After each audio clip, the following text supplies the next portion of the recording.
Hi ma'am. இந்த கிளாஸில் நம்ம பார்க்க போகிறது இந்த மாதிரி ஒரு லீஃப் மட்டும் வரைஞ்சி வச்சுருக்கேன்.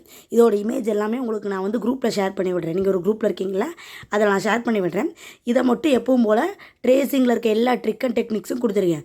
டேரெக்டாக ஒன்றுமே பண்ண வேணாம். மொபைலில் வந்து ஜஸ்ட் ஜூம் இன் மட்டும் பண்ணி டேரெக்டாக மொபைல் அடியில் வச்சு கிளாத்தில் வரைங்க. ஏன்னா அதில் மொயிட் தானே யூஸ் பண்ணுறோம்.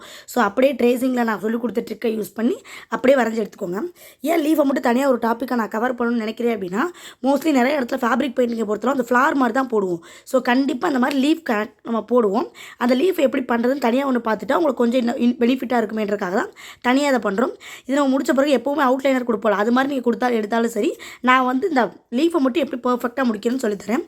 நான் அந்த ஒரு லீஃபை கவர் பண்ணுறேன். மிச்சம் எப்பவும் போல் நீங்கள் 3 கவர் பண்ணி எனக்கு வந்து ஃபோட்டோ எடுத்து போட்டு விடுங்க. ஓகே, இதில் மட்டும் எப்படி போடலான்னு பார்க்கலாமா? ஃபஸ்ட்டு வந்து ரொம்ப ரொம்ப இம்பார்ட்டன்ட் வந்து என்ன கலர் எடுக்கணும் அப்படின்னா க்ரீன் கலர் தான் எடுக்கணும். நம்ம வந்து லீஃப் எப்பயுமே என்ன கலரில் இருக்கும்? க்ரீன் கலர் இருக்கும். சென்டரில் வந்து இன்னொரு கலர் ஆட் பண்ணுவோம். அது என்னன்னு சொல்லிடுறேன். எப்பவும் போல் இந்த மாதிரி லீஃப்லாம் முடிக்கிறதுக்கு நம்மளோட ஃப்ளாட் ப்ரஷ் எடுத்துக்கோங்க. ஃப்ளாட் ப்ரஷில் வந்துட்டு ஸ்டார்டிங் சைஸ் எடுங்க. ஸ்டார்டிங் சைஸ் என்னன்னு சொன்னால் உங்களுக்கு தெரியும். ஏன்னா மெட்டீரியல் அப்டேட் கொடுக்கும்போது உங்களுக்கு கிளியராக சொல்லியிருக்கேன். மெட்டீரியல் அப்டேட் வந்து உங்கள் எல்லாருக்கும் ப்ரைவேட் வீடியோ சென்ட் பண்ணியிருக்கேன். அதில் ஃப்ளாட் ப்ரஷில் ஸ்டார்டிங் சைஸ் அதை எடுத்துக்கோங்க. அது என்னன்றது உங்களுக்கு நல்லா தெரியும். எப்பவும் போல் நல்லா ப்ரஷ்ஷை கழுவி எடுத்துக்கணும். நல்லா ப்ரஷ்ஷை நல்லா கழுவி எடுத்த பிறகு க்ரீன் கலர் தான் நம்ம எடுக்க போகிறோம். முன்னாடியே சொன்ன மாதிரி தான் டேரெக்டாக அப்படியே கிளாத்தில் மொத்தமாக வந்து சாய்க்கக்கூடாது. உங்களுக்கு எவ்வளோ தேவையோ அவ்வளோ மட்டும் எடுத்துகிட்டு வாட்டர் மட்டும் மிக்ஸ் பண்ணிக்கலாம் நம்ம.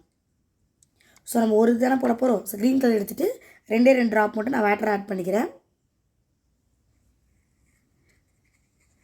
எல்லாருமே வந்துட்டு மோஸ்ட்லி கிட்டு இது பண்ணியிருப்பீங்க. நான் வந்து லிங்க் எல்லாருக்குமே ஷேர் பண்ணியிருந்தேன். ஸோ அதில் வந்து உங்களுக்கு எங்கே ஃப்ளிப்கார்ட்னாலும் சரி, அமேசான் சரி, உங்களுக்கு எங்கே இது வந்து பெஸ்ட்டாக இருக்குமோ அதில் பார்த்து வாங்கிக்கோங்க. இப்போ வந்து ஃபஸ்ட்டு வந்து லீஃபுக்கு வந்து ஒரு மாதிரி அவுட்லைன் கொடுத்துருங்க. இந்த இருக்குல்ல, இந்த மாதிரி ஃபஸ்ட்டு அந்த லீஃபோட ஓரத்தில் அவுட்லைன் கொடுங்க.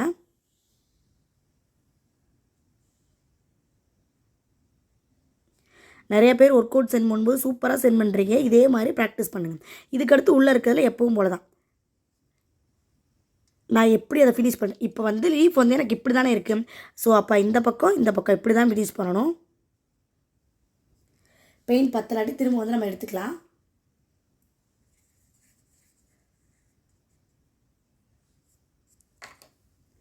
நிறைய பேர் வந்து பெயிண்டிங் பண்ணி முடித்த பிறகு என்ன பண்ணுறீங்க அப்படின்னா ப்ரஷ்ஷை வாஷ் பண்ணாமல் வச்சுருங்க போல். அதனால தான் ரொம்ப கட்டியாக இருக்க மாதிரி இருக்குது ப்ரஷ் அப்படின்றீங்க. அதுக்கு ஒரே ரீசன் வந்து நீங்கள் முடிச்சிட்டிங்க அப்படின்னா பெயிண்ட்டை கண்டிப்பாக வாஷ் பண்ணி தான் வைக்கணும். வாஷ் பண்ணாமல் வைக்கக்கூடாது. இந்த பக்கம் ஒன்று, இந்த பக்கம் ஒன்று கொடுத்துருனா நடுவில் அந்த லீஃபோட ஷேப்பை அப்படியே மெயின்டைன் பண்ணுறேன். உங்களுக்கு தெரியுதா? இங்கே நடுவில் நான் என்ன கொடுக்க போகிறேன் அப்படின்னா லீஃப் எப்போயுமே ஒரே கலராக இருக்காது. நடுவில் வந்து ஒரு சின்ன எல்லோயிஷ் மாதிரி கொடுத்து அதை நம்ம பிளெண்ட் பண்ணணும். ஸோ நான் உங்களுக்கு 2 ஒரே இடத்துல போட்டு காமிச்சிடுறேன். ரொம்ப நேரம் அதை ட்ரையாக விட்டக்கூடாது. அதே மாதிரி வெட் அண்ட் வெட் மெத்தடில் தான் நம்ம யூஸ் பண்ணுவோம். ஆல்ரெடி நான் வந்து இது வெட் பண்ணி தான் எடுத்திருந்தேன். ஸோ அதே மாதிரி அந்த மெத்தடில் தான் நம்ம யூஸ் பண்ணணும். எப்போ நீங்கள் ஃபேப்ரிக் பெயிண்டிங் பண்ணாலும் கிளாத்தை வந்து வெட் பண்ணிட்டு தான் ஸ்டார்ட் பண்ண ஆரம்பிக்கணும். இப்போ அதே மாதிரி தான் ஃபஸ்ட்டு வந்து அவுட்லைன் கொடுங்க. தெரியுதா உங்களுக்கு? ஃபஸ்ட்டு வந்து இந்த மாதிரி நான் அவுட்லைன் கொடுத்துக்கிறேன். அவுட்லைன்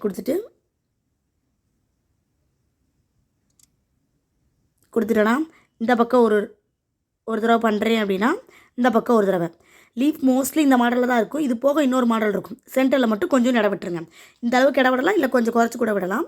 இந்த மாதிரி நிறைய இடத்த விட்டோம் அப்படின்னா ஒரு மாதிரி பிளெண்டிங் ஆகும். கொஞ்சம் இட விட்டோம்னா ஒரு பிளெண்டிங் ஆகும். அது எப்படின்றத உங்கள்கிட்ட காட்டுறேன். சென்டரில் வந்து நம்ம எல்லோ கலர் தான் கொடுக்க போகிறோம். நல்லா ப்ரஷ்ஷை வாஷ் பண்ணி எடுத்துக்கோங்க. அவசரமாக இருக்குது, அதனால் ப்ரஷ்ஷை வாஷ் பண்ணாமல் எடுத்தோன்னு கண்டிப்பாக அப்படி பண்ணக்கூடாது. நான் எப்படி ப்ரஷ்ஷை வாஷ் பண்ணுன்றதே தனியாக ஒரு வீடியோவாக போட்டிருக்கேன். ஸோ அந்த வீடியோ பார்த்துட்டு கிளியராக பண்ணிவிட்டு எக்ஸஸாக இருக்கிறதெல்லாம் நம்ம வந்துட்டு எடுத்துடலாம். சென்டரில் வந்து எல்லோ கலர் இருக்கும். உங்கள் ஃபேப்ரிக் பெயிண்டிங்கில் பார்த்தீங்கனாலே தெரியும், ஒரு எல்லோ கலர் இருக்கும். அதை லேஸாக எல்லோ இஷ் மட்டும் எடுத்துகிட்டு சென்டரில் போட்டுக்கோங்க. இங்கேயும் போட்டுடுறேன். நான் வந்து இங்கேயும் போட்டுக்கிறேன்.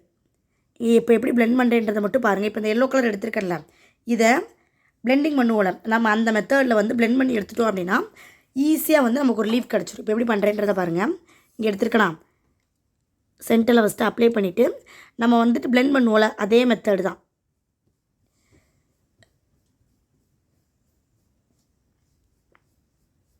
எதுக்காக இந்த மெத்தடில் பண்ணணும்னா, நீங்கள் ஒரே கலர் பண்ணிங்கன்னா அது வந்து பெயிண்டிங் மாதிரி இருக்கும். நம்ம வந்து எப்படி சொல்கிறது, நார்மலாக ஸ்கெட்ச் வச்சு பெயிண்ட் பண்ணுவோம், அந்த மாதிரி இருக்கக்கூடாது ஃபேப்ரிக் பெயிண்டிங். ஃபேப்ரிக் பெயிண்டிங்கை பொறுத்தளவு ஒரு இடத்துல டார்க் கலரில், ஒரு இடத்துல லைட் கலரில் அந்த மாதிரி இருக்கணும். ஸோ நான் இந்த பிளெண்டிங் எப்படி பண்ணுறேன் அப்படின்னா, உங்களுக்கு தெரியும் ஒரு இடத்துல வந்து க்ரீன் வந்து நல்லா டார்க்காக தெரியும், ஒரு இடத்துல லைட்டாக தெரியும். ஸோ இந்த மாதிரி தான் உங்களோட பிளெண்டிங் இருக்கணும். இது வந்து நான் எல்லோ அதிகமாக யூஸ் பண்ணியிருக்கேன். இப்போ இந்த இதில் வந்துட்டு எல்லோ கம்மியாக தான் யூஸ் பண்ணியிருக்கேன். இது எப்படி வருதுன்றதை பாருங்களேன். இப்போ இந்த இடத்துல எல்லோ கொஞ்சமாக தான் இருக்குது. இதை நம்ம பிளெண்ட் பண்ணும்போது நமக்கு எப்படி இருக்குன்னு பாருங்கள். ஸோ சென்டரில் நிறைய கேப் விட்டிங்க அப்படின்னா லீஃபோட கலர் ரொம்ப சேஞ்ச் ஆன மாதிரி இருக்கும்.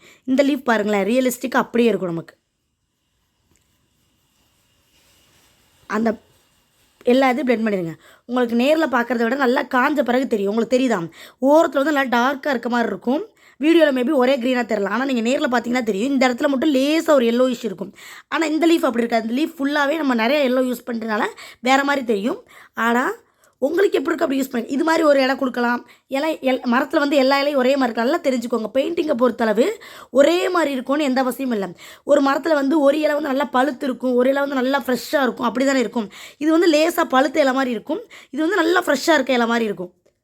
ஸோ உங்களுக்கு எப்படி வேணுமோ அதை நம்ம அப்படி எடுத்துக்கலாம்.